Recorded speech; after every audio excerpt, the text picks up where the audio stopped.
Subscribe कीजिए डिक्के smart biology classes channel को और बेल आइकन को दबाइए लेटेस्ट एजुकेशन वीडियो देखने के लिए।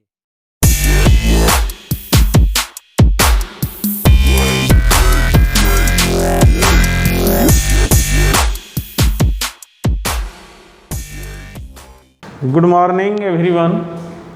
आप लोग को पिछले वीडियो में हम बतलाए थे विद्युत दाब और आज हम बतलाएंगे विद्युत स्थैतिक ऊर्जा। देखिए पिछले वीडियो में जो कुछ भी बताया गया है उसको बार बार आप देखते रहें, क्योंकि हर अगला वीडियो या अगला थ्योरी जो है वो पिछले वीडियो से रिलेटेड रहता है। तो हम लोग जो विद्युत स्थैतिक ऊर्जा जो पढ़ेंगे, ऊर्जा का मतलब आप समझते होंगे काम करने की क्षमता। तो कार्य करने की कैपेसिटी आ जाती है यदि किसी पिंड को आप आवेशित करते हैं, चार्ज करते हैं। जैसे देखें,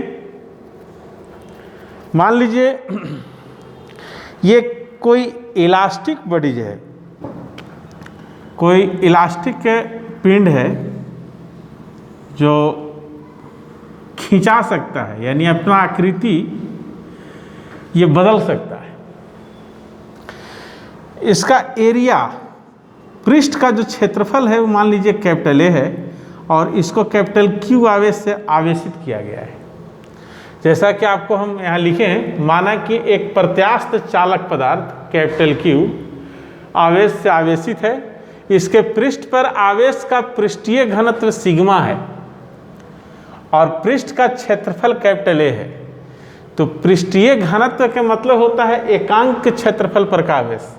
तो कैपिटल ए क्षेत्रफल पर कैपिटल क्यू आवेश, तो एकांक क्षेत्रफल पर कैपिटल क्यू बाई ए आवेश। तो सिग्मा का मान हो गया, एकांक क्षेत्रफल पर का ये आवेश होता है। ठीक है। अब यदि इसके पृष्ठ पर कोई पॉइंट लेते हैं आप और उस पॉइंट का विद्युत तीव्रता, पिछले वीडियो में हम लोग इस बात की चर्चा किए थे, इस पॉइंट पर यदि विद्युत तीव्रता की कल्पना करते हैं आप, तो विद्युत तीव्रता का एक सूत्र आपको बताया गया था कि हर एक बिंदु पर विद्युत तीव्रता सिग्मा बटा एप्सिलॉन नोट के बराबर होगा और सिग्मा बटा एप्सिलॉन नोट इसके प्रत्येक पृष्ठ के प्रत्येक पॉइंट पर इतना तीव्रता होगा। अब विद्युत तीव्रता का मतलब होता है कि उस बिंदु पर एक कूलम यदि आवेश रखा जाए तो उस पर इतना बल लगेगा, उसी को हम विद्युत तीव्रता कहेंगे। तो इसके पृष्ठ पर यदि एक कूलम आवेश कहीं भी रखेंगे आप तो उस पर इतना बल लगेगा। ये कॉन्सेप्ट है, इसी को कॉन्सेप्ट कहते हैं।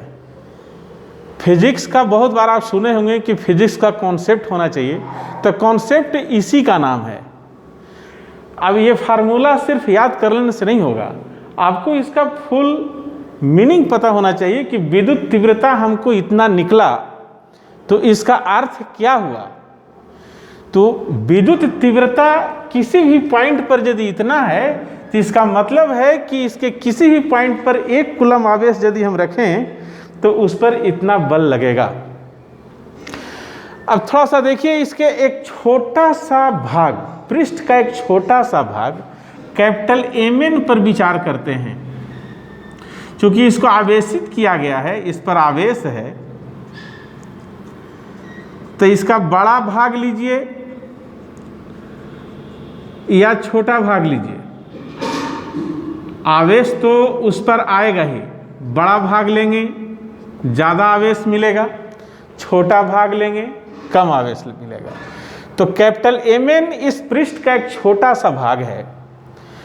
उस छोटे से भाग पर हम विचार करते हैं। मान लीजिए इसका अल्प क्षेत्रफल ds है,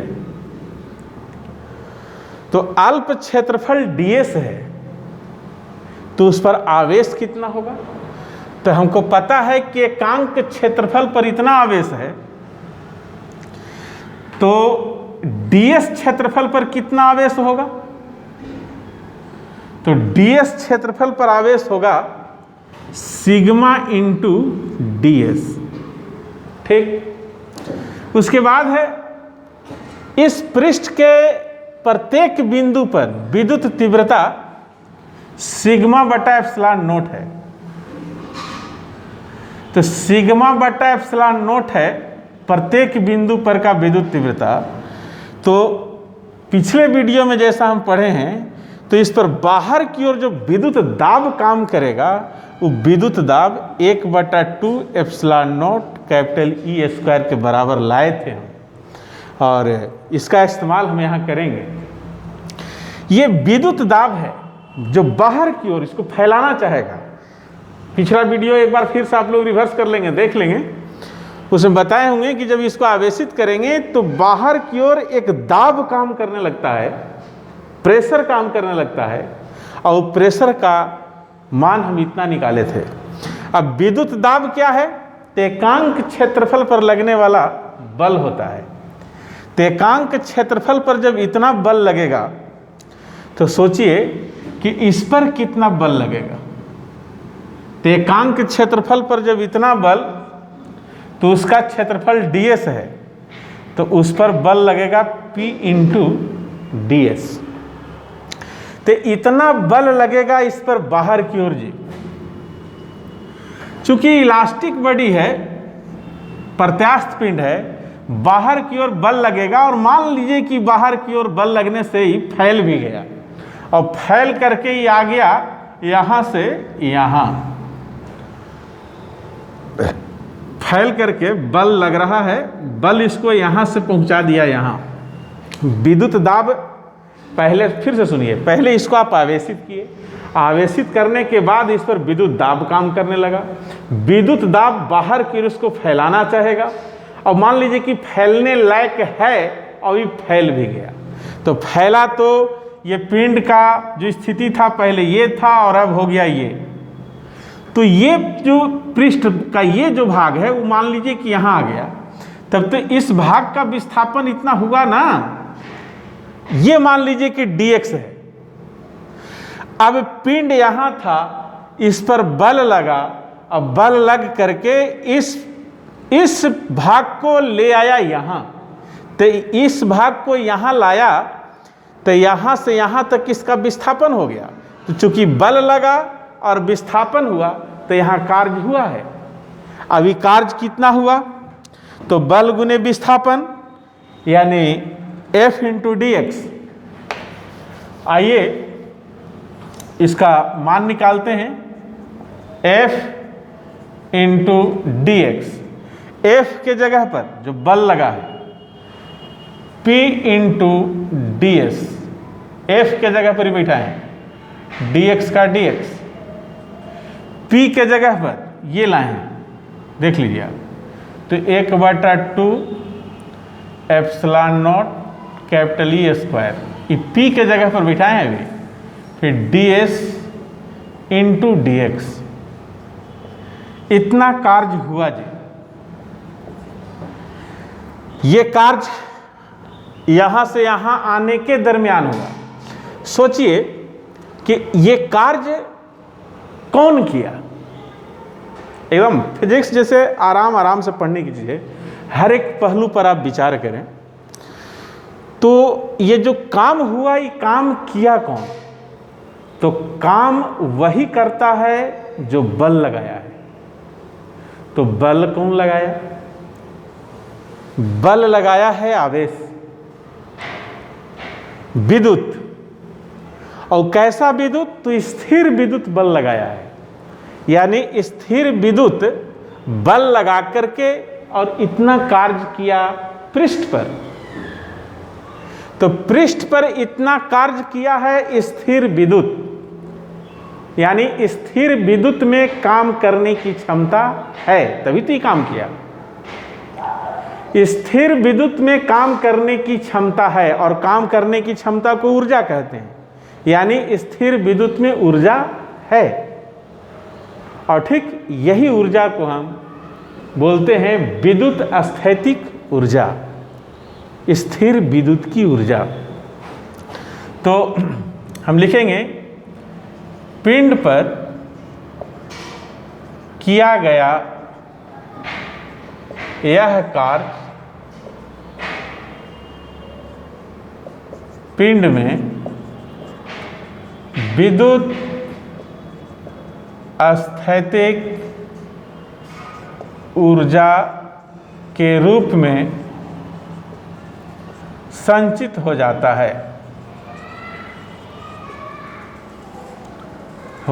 है जो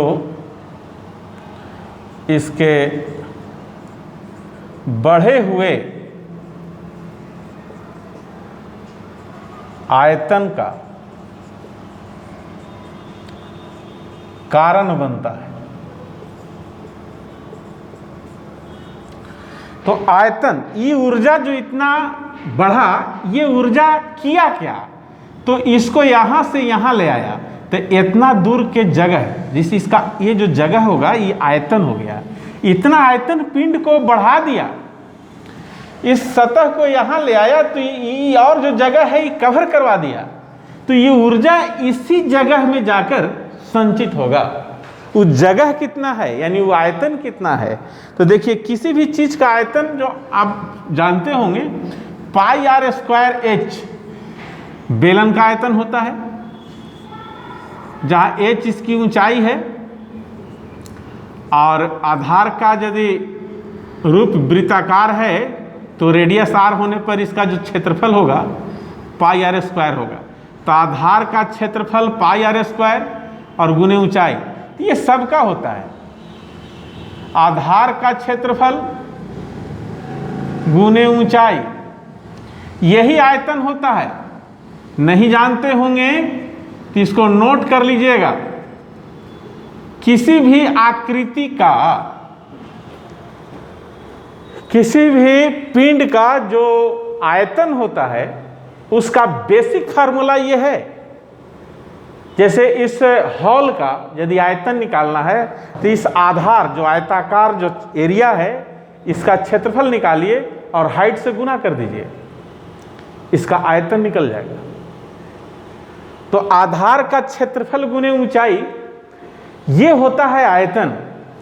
तो जरा देखिए, तो इसका आयतन निकालेंगे तो इसका आधार का क्षेत्रफल गुने ऊंचाई से गुना कर देंगे तो नहीं निकल जाएगा।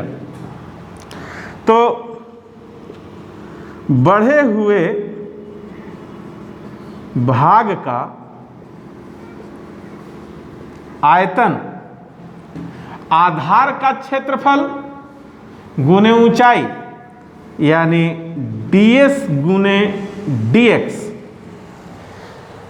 आधार का क्षेत्रफल गुने ऊंचाई, ये आयतन, इतना आयतन में इतना ऊर्जा जमा है। तो इसके एकांक आयतन में कितना ऊर्जा जमा है? पिंड के प्रति एकांक आयतन में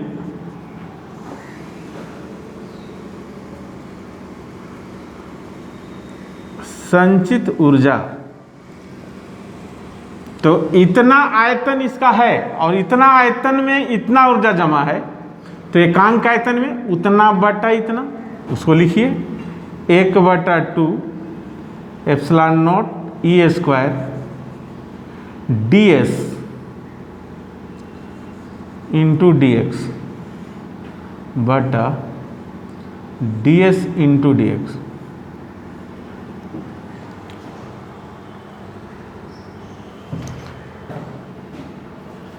तो